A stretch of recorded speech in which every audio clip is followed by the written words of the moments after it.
Di balik suburnya tanah Jawa, di antara megahnya gunung-gunung dan lembah hijau yang membentang, tersimpan sebuah kisah kuno yang nyaris terlupakan. Sebuah kitab tua bernama Tantu Panggelaran memuat rahasia tentang bagaimana pulau ini terbentuk, siapa yang menciptakannya, dan pesan-pesan bijak yang diwariskan leluhur kita.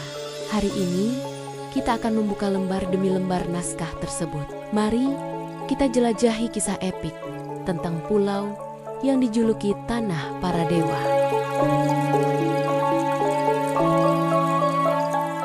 Mengenal kitab Tantu Panggelaran.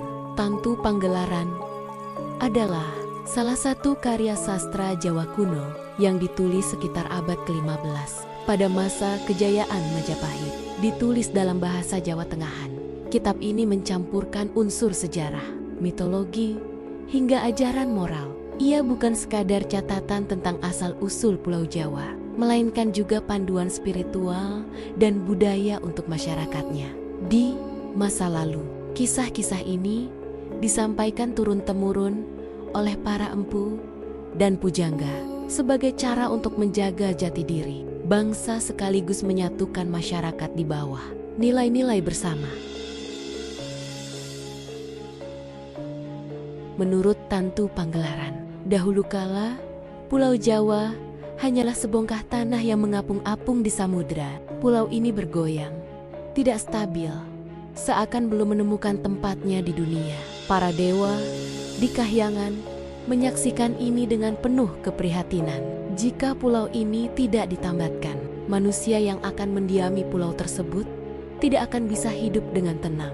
Maka Batara Guru, Raja para dewa, memerintahkan para dewa untuk segera bertindak. Solusinya adalah Gunung Mahameru, gunung sakral yang merupakan pusat dunia dalam kepercayaan kuno. Para dewa memindahkan Mahameru dari India ke Pulau Jawa untuk menjadi paku bumi, penstabil tanah yang bergoyang itu. Saat Mahameru ditancapkan, Pulau Jawa menjadi kokoh dan stabil. Namun, karena beratnya Mahameru, gunung itu retak dan pecah menjadi bagian-bagian kecil yang kemudian membentuk pegunungan di Jawa, seperti Semeru, Penanggungan, Merapi, Lawu, dan lainnya. Dari sini, kita memahami kenapa tanah Jawa kaya akan gunung berapi, sebuah warisan dari peristiwa mitologis tersebut. Dengan pulau yang kini stabil, langkah selanjutnya adalah menciptakan kehidupan. Para dewa menciptakan manusia pertama yang akan menghuni Jawa.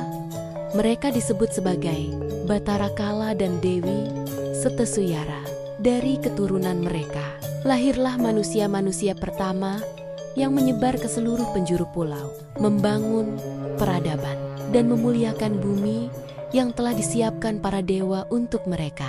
Kitab ini seakan ingin menekankan bahwa manusia adalah bagian dari alam, ciptaan yang terikat erat dengan tanah tempat mereka berpijak.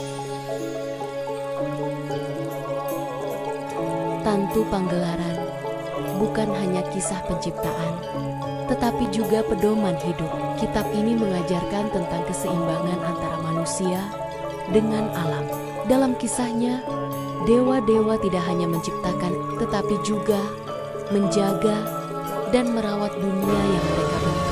Manusia diajarkan untuk menghormati alam, menjaga kelestarian tanah, air, dan hutan, karena semuanya adalah anugerah dari para dewa. Selain itu, kitab ini mengandung wejangan tentang pentingnya tatanan sosial, kepemimpinan yang adil, serta gotong royong dalam membangun kehidupan bersama. Hari ini, nilai-nilai dari Tantu Panggelaran masih hidup di tengah masyarakat. Lihat saja bagaimana budaya Jawa sangat menghargai harmoni antara manusia dan alam. Ritual sedekah bumi, selamatan, hingga tradisi gotong royong. Semuanya berakar dari pandangan dunia yang tertuang dalam kitab ini. Walaupun zaman telah berubah, pesan dari para leluhur tetap relevan.